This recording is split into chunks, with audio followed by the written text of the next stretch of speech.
নমস্কাৰ আপোনালোক সকলোকে স্বাগতম জনাইছো আসাম জিকে ইউটিউব চেনেলৰ আন এটা নতুন ভিডিঅ'লৈ। আজিৰ এই ভিডিঅ'টোত আমি APSC গ্ৰেড 4 লগতে অসমৰ যিকোনো ধৰণৰ কম্পিটিটিভ এক্সামৰ বাবে প্ৰয়োজনীয় হোৱাকৈ কেইটামান অতি গুৰুত্বপূৰ্ণ কুৱেশ্যন আনসাৰ লৈ আহিছোঁ। গতিকে ভিডিঅ'টো স্কিপ নকৰি সম্পূৰ্ণলৈকে চাব আৰু আপোনালোকে কিমানটা কুৱেশ্যন শুদ্ধ কৰিব পাৰিছে কমেণ্ট বক্সত জনাব। তেনেহ'লে বলকচোন আজিৰ এই ভিডিঅ'টো আৰম্ভ কৰোঁ। আজিৰ আমাৰ ফাৰ্ষ্ট কুৱেশ্যনটো সুধিছে বৰ্তমান অসমৰ ৰাজ্যপালগৰাকীৰ নাম কি? বৰ্তমান অসমৰ ৰাজ্যপালগৰাকীৰ নাম কি সুধিছে। ইয়াৰ ৰাইট এনসাৰটো হৈছে অপশ্যন ডি লক্ষ্মণ প্ৰসাদ আচাৰ্য। বৰ্তমান অসমৰ ৰাজ্যপালগৰাকী হৈছে লক্ষ্মণ প্ৰসাদ আচাৰ্য। নেক্সট কুৱেশ্যন অসম বিধানসভাৰ বৰ্তমান অধ্যক্ষ কোন? অসম বিধানসভাৰ বৰ্তমান অধ্যক্ষ কোন সুধিছে। এই প্ৰশ্নৰ ৰাইট এনসাৰটো হৈছে অপশ্যন চি বিশ্বজিৎ দৈমাৰী। অসম বিধানসভাৰ বৰ্তমান অধ্যক্ষ হৈছে বিশ্বজিৎ দৈমাৰী। নেক্সট কুৱেশ্যন অসম বিধানসভাৰ বৰ্তমান উপাধ্যক্ষ কোন? অসম বিধানসভাৰ বৰ্তমান উপাধ্যক্ষ কোন সুধিছে। এই প্ৰশ্নৰ ৰাইট এনসাৰটো হৈছে অপশ্যন ডি ডক্টৰ নুমাল মুমিন। অসম বিধানসভাৰ বৰ্তমান উপাধ্যক্ষ হৈছে ডক্টৰ নুমাল মুমিন। নেক্সট কুৱেশ্যন গুৱাহাটী উচ্চ ন্যায়ালয়ৰ মুখ্য ন্যায়াধীশ কোন? গুৱাহাটী উচ্চ ন্যায়ালয়ৰ মুখ্য ন্যায়াধীশ কোন সুধিছে। এই প্ৰশ্নৰ ৰাইট এনসাৰটো হৈছে option C Lalu Chungkum Jamir. Next কুৱেশ্যনটো সুধিছে 1979 চনৰ 10 ডিচেম্বৰত অসম আন্দোলনত মৃত্যুবৰণ কৰা প্ৰথমজন শ্বহীদ কোন আছিল। এই প্ৰশ্নৰ ৰাইট এনসাৰটো হৈছে অপশ্যন চি খৰ্গেশ্বৰ তালুকদাৰ। 1979 চনৰ 10 ডিচেম্বৰত অসম আন্দোলনত মৃত্যুবৰণ কৰা প্ৰথম শ্বহীদজন হৈছে খৰ্গেশ্বৰ তালুকদাৰ। নেক্সট কুৱেশ্যনটো সুধিছে অসম ছাত্ৰ সন্মিলনীৰ প্ৰথম সভাপতি কোন আছিল। অসম ছাত্ৰ সন্মিলনীৰ প্ৰথম সভাপতি কোন আছিল সুধিছে। এই প্ৰশ্নৰ ৰাইট এনসাৰটো হৈছে অপশ্যন এ লক্ষ্মীনাথ বেজবৰুৱা। অসম ছাত্ৰ সন্মিলনীৰ প্ৰথম সভাপতি আছিল লক্ষ্মীনাথ বেজবৰুৱা। নেক্সট কুৱেশ্যন অসম সাহিত্য সভাৰ প্ৰথম অধিৱেশন কেতিয়া অনুষ্ঠিত হৈছিল। অসম সাহিত্য সভাৰ প্ৰথম অধিৱেশন কেতিয়া অনুষ্ঠিত হৈছিল সুধিছে। এই প্ৰশ্নৰ ৰাইট এনসাৰটো হৈছে অপশ্যন বি 1917 চনত। অসম সাহিত্য সভাৰ প্ৰথম অধিৱেশন 1917 চনত অনুষ্ঠিত হৈছিল। নেক্সট কুৱেশ্যন অসমৰ কোনখন জিলাত ভোৰতাল নৃত্য বিকশিত কৰা হৈছিল। তলত দিয়া অপশ্যনকেইটাৰ ভিতৰত ইয়াৰ ৰাইট এনসাৰটো হৈছে অপশ্যন বি বৰপেটা। অসমৰ বৰপেটা জিলাত ভোৰতাল নৃত্যৰ বিকাশ কৰা হৈছিল। নেক্সট কুৱেশ্যনটো সুধিছে কটন কলেজৰ প্ৰথম অধ্যক্ষ কোন আছিল। কটন কলেজৰ প্ৰথম অধ্যক্ষ কোন আছিল সুধিছে। এই প্ৰশ্নৰ ৰাইট এনসাৰটো হৈছে অপশ্যন ডি ফ্ৰেডৰিক উইলিয়াম চুডমাৰ্চান।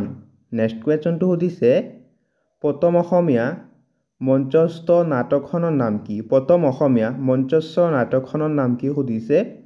এই প্ৰশ্নৰ ৰাইট এনসাৰটো হৈছে অপশ্যন বি চিহ্নযাত্ৰা। প্ৰথম অসমীয়া মঞ্চস্থ নাটকখনৰ নাম হৈছে চিহ্নযাত্ৰা। নেক্সট কুৱেশ্যন চিহ্নযাত্ৰা নাটখন কোনে ৰচনা কৰিছিল। চিহ্নযাত্ৰা নাটখন কোনে ৰচনা কৰিছিল সুধিছে। এই প্ৰশ্নৰ ৰাইট এনসাৰটো হৈছে অপশ্যন এ শ্ৰীমন্ত শংকৰদেৱ। চিহ্নযাত্ৰা নাটখন শ্ৰীমন্ত শংকৰদেৱে ৰচনা কৰিছিল। নেক্সট কুৱেশ্যন সুন্দৰীদিয়া সত্ৰ কোনখন জিলাত অৱস্থিত। সুন্দৰীদিয়া সত্ৰ কোনখন জিলাত অৱস্থিত সুধিছে। এই প্ৰশ্নৰ ৰাইট এনসাৰটো হৈছে অপশ্যন চি বৰপেটা। সুন্দৰীদিয়া সত্ৰ বৰপেটা জিলাত অৱস্থিত। নেক্সট কুৱেশ্যনটো সুধিছে দলাশদিয়া দলংখন কোনটো নদীৰ ওপৰত নিৰ্মাণ কৰা হৈছে। দলাশদিয়া দলংখন কোনটো নদীৰ ওপৰত নিৰ্মাণ কৰা হৈছে সুধিছে। ইয়াৰ ৰাইট এনসাৰটো হৈছে অপশ্যন বি লোহিত নদী। দলাশদিয়া দলংখন লোহিত নদীৰ ওপৰত নিৰ্মাণ কৰা হৈছে। নেক্সট কুৱেশ্যন লাচিত বৰফুকন মৈদাম ক'ত অৱস্থিত। লাচিত বৰফুকন মৈদাম ক'ত অৱস্থিত সুধিছে। ইয়াৰ ৰাইট এনসাৰটো হৈছে অপশ্যন বি যোৰহাট। লাচিত বৰফুকন মৈদাম যোৰহাটৰ চৰাইদেউত অৱস্থিত। নেক্সট কুৱেশ্যনটো সুধিছে অসম বিধানসভাৰ প্ৰথম অধ্যক্ষ কোন আছিল অসম বিধানসভাৰ প্ৰথম অধ্যক্ষ কোন আছিল সুধিছে ইয়াৰ ৰাইট এনসাৰটো হৈছে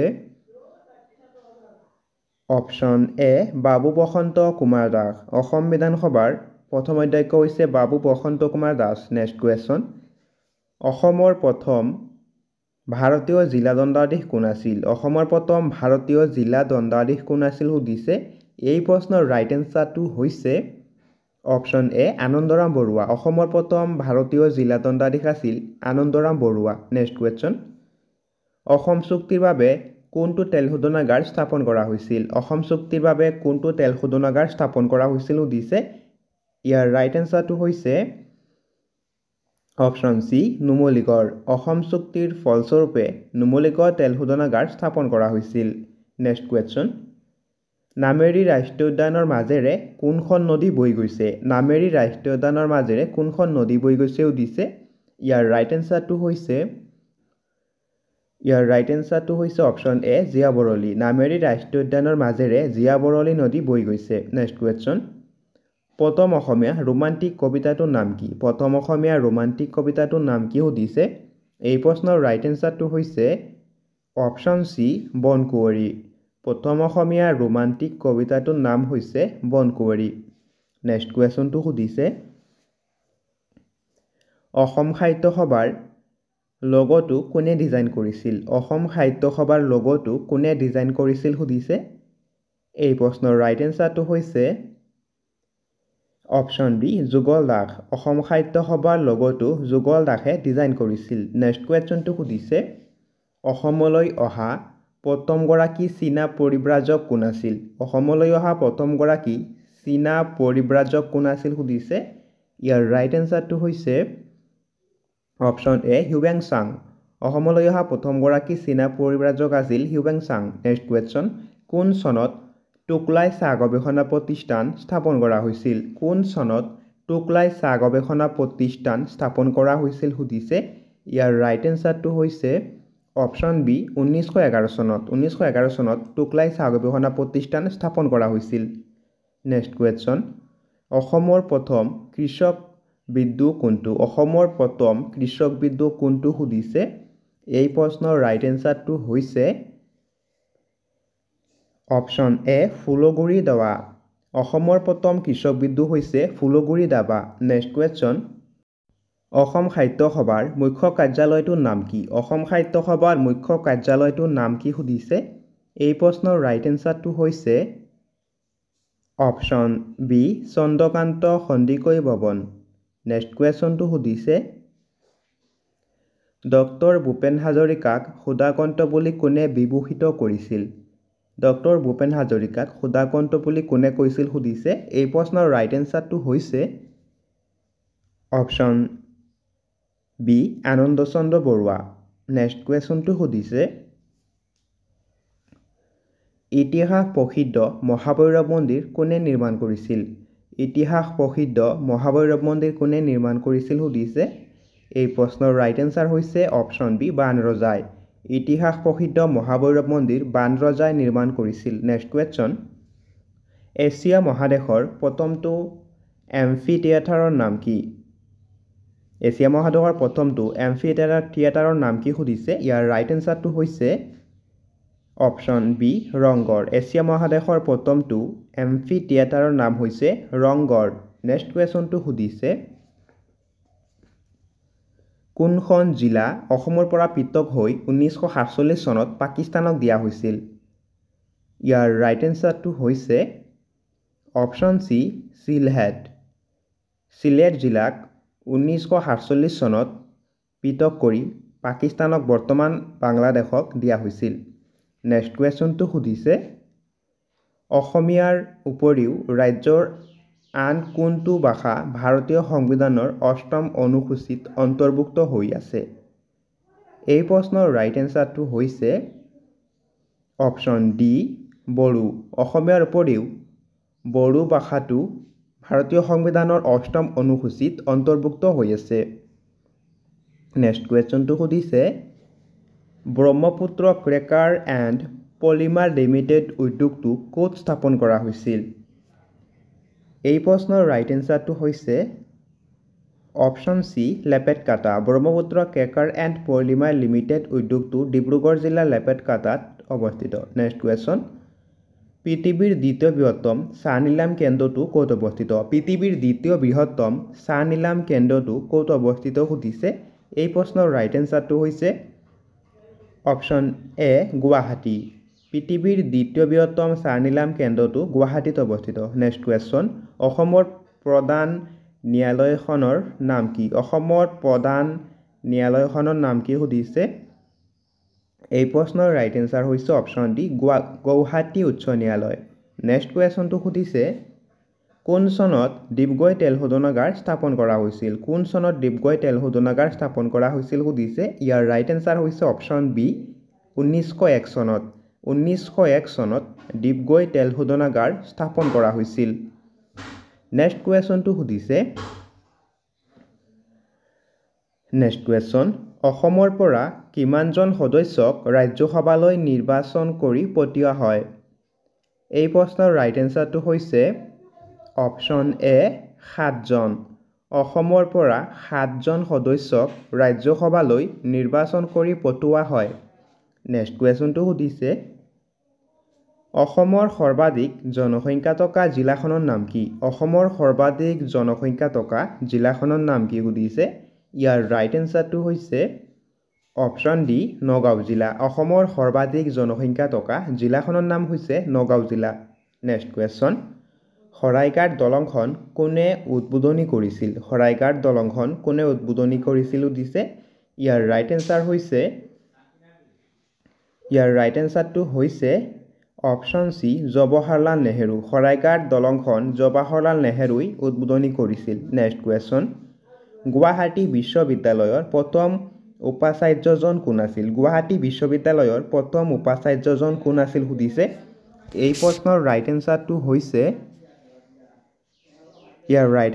হৈছে অপশ্যন এ কৃষ্ণকান্ত সন্দিকৈ। গুৱাহাটী উচ্চ ন্যায়ালয়ৰ প্ৰথম উপাচাৰ্য আছিল কৃষ্ণকান্ত সন্দিকৈ। নেক্সট কুৱেশ্যন, অসমত স্থাপন কৰা প্ৰথম কলেজখনৰ নাম কি? অসমত স্থাপন কৰা প্ৰথম কলেজখনৰ নাম কি সুধিছে। ইয়াৰ ৰাইট এনসাৰটো হৈছে অপশ্যন চি কটন কলেজ। অসমত স্থাপন কৰা প্ৰথম কলেজখনৰ নাম হৈছে কটন কলেজ। নেক্সট কুৱেশ্যন, অসমৰ প্ৰথমটো তেল শোধনাগাৰ ক'ত অৱস্থিত? অসমৰ প্ৰথমটো তেল শোধনাগাৰ ক'ত অৱস্থিত সুধিছে। ইয়াৰ ৰাইট এনসাৰ হৈছে অপশ্যন এ ডিগবৈ। অসমৰ প্ৰথমটো তেল শোধনাগাৰ ডিগবৈত স্থাপন কৰা হৈছিল আৰু এইটো ভাৰতৰো প্ৰথম হয়। নেক্সট কুৱেশ্যনটো সুধিছে মহাপুৰুষ মাধৱদেৱৰ সাহিত্যিক জীৱনৰ কীৰ্তিস্তম্ভ কি? মহাপুৰুষ মাধৱদেৱৰ সাহিত্যিক জীৱনৰ কীৰ্তিস্তম্ভ কি সুধিছে। এই প্ৰশ্নৰ ৰাইট এনসাৰ হৈছে অপশ্যন এ নামঘোষা। মাধৱদেৱৰ সাহিত্যিক জীৱনৰ কীৰ্তিস্তম্ভ হৈছে নামঘোষা। নেক্সট কুৱেশ্যনটো সুধিছে কোনে প্ৰথম অসম উপত্যকা সাহিত্য বঁটা লাভ কৰিছিল? কোনে প্ৰথম অসম উপত্যকা সাহিত্য বঁটা লাভ কৰিছিল সুধিছে। ইয়াৰ ৰাইট এনসাৰটো হৈছে option B Bhabendranath Saikia. Next কুৱেশ্যনটো সুধিছে কোনখন ঠাই চৰাইৰ ৰহস্যজনক আত্মহত্যাৰ বাবে বিখ্যাত? কোনখন ঠাই চৰাইৰ ৰহস্যজনক আত্মহত্যাৰ বাবে বিখ্যাত সুধিছে। ইয়াৰ ৰাইট এনসাৰ হৈছে অপশ্যন বি জাতিংগা। জাতিংগা চৰাইৰ আত্মহত্যাৰ বাবে বিখ্যাত। নেক্সট কুৱেশ্যনটো সুধিছে অসমৰ মণিকোট পাহাৰত অৱস্থিত মন্দিৰটোৰ নাম কি? অসমৰ মণিকোট পাহাৰত অৱস্থিত মন্দিৰটোৰ নাম কি সুধিছে। ইয়াৰ ৰাইট এনসাৰটো হৈছে অপশ্যন ডি হয়গ্ৰীৱ মাধৱ মন্দিৰ। মণিকোট পাহাৰত অৱস্থিত মন্দিৰটোৰ নাম হৈছে হয়গ্ৰীৱ মাধৱ মন্দিৰ। নেক্সট কুৱেশ্যন, নীলমণি ফুকনক কোন চনত জ্ঞানপীঠ বঁটাৰে পুৰস্কৃত কৰা হৈছিল? এই প্ৰশ্নৰ ৰাইট এনসাৰটো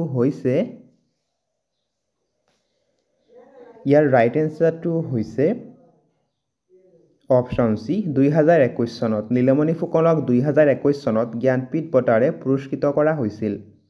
নেক্সট কুৱেশ্যনটো সুধিছে অসম চিকিৎসা মহাবিদ্যালয় কেতিয়া স্থাপিত হৈছিল? অসম চিকিৎসা মহাবিদ্যালয় কেতিয়া স্থাপন কৰা হৈছিল সুধিছে। ইয়াৰ ৰাইট এনসাৰটো হৈছে ইয়াৰ ৰাইট এনচাৰ হৈছে অপশ্যন বি 1947 চনত। নেক্সট কুৱেশ্যনটো সুধিছে ৰামায়ণখন কোনে অসমীয়ালৈ অনুবাদ কৰিছিল? ৰামায়ণ কোনে অসমীয়ালৈ অনুবাদ কৰিছিল সুধিছে। এই প্ৰশ্নৰ ৰাইট এনচাৰটো হৈছে অপশ্যন ডি মাধৱ কন্দলী। ৰামায়ণখন মাধৱ কন্দলীয়ে অসমীয়ালৈ অনুবাদ কৰিছিল। নেক্সট কুৱেশ্যনটো সুধিছে গুৱাহাটী উচ্চ ন্যায়ালয়ৰ প্ৰথম অসমীয়া মুখ্য ন্যায়াধীশ কোন আছিল? গুৱাহাটী উচ্চ ন্যায়ালয়ৰ প্ৰথম অসমীয়া মুখ্য ন্যায়াধীশ কোন আছিল সুধিছে। এই প্ৰশ্নৰ ৰাইট এনচাৰ হৈছে অপশ্যন এ হলিৰাম ডেকা। গুৱাহাটী উচ্চ ন্যায়ালয়ৰ প্ৰথম অসমীয়া মুখ্য ন্যায়াধীশ আছিল হলিৰাম ডেকা। নেক্সট কুৱেশ্যন হস্তি বিদ্যানৱ পুথিখনৰ ৰচক কোন? হস্তি বিদ্যানৱ গ্ৰন্থখনৰ ৰচক কোন সুধিছে। এই প্ৰশ্নৰ ৰাইট এনচাৰ হৈছে অপশ্যন ডি সুকুমাৰ বৰকাইত। হস্তি বিদ্যানৱ পুথিখনৰ ৰচক হৈছে সুকুমাৰ বৰকাইত। নেক্সট কুৱেশ্যনটো সুধিছে অসমৰ স্কটলেণ্ড বুলি কোনখন ঠাইক জনা যায়? অসমৰ স্কটলেণ্ড বুলি কোনখন ঠাইক জনা যায় সুধিছে। এই প্ৰশ্নৰ ৰাইট এনচাৰটো হৈছে অপশ্যন ডি হাফলং। অসমৰ স্কটলেণ্ড বুলি হাফলঙক জনা যায়। নেক্সট কুৱেশ্যনটো সুধিছে অৰ্জুন বঁটা লাভ কৰা প্ৰথমগৰাকী অসমীয়া কোন আছিল? অৰ্জুন বঁটা লাভ কৰা প্ৰথমগৰাকী অসমীয়া কোন আছিল সুধিছে। এই প্ৰশ্নৰ ৰাইট এনচাৰটো হৈছে অপশ্যন বি বোগেশ্বৰ বৰুৱা। অৰ্জুন বঁটা লাভ কৰা প্ৰথম অসমীয়া ব্যক্তিজন আছিল বোগেশ্বৰ বৰুৱা আৰু তেওঁ এই বঁটাটো 1966 চনত লাভ কৰিছিল।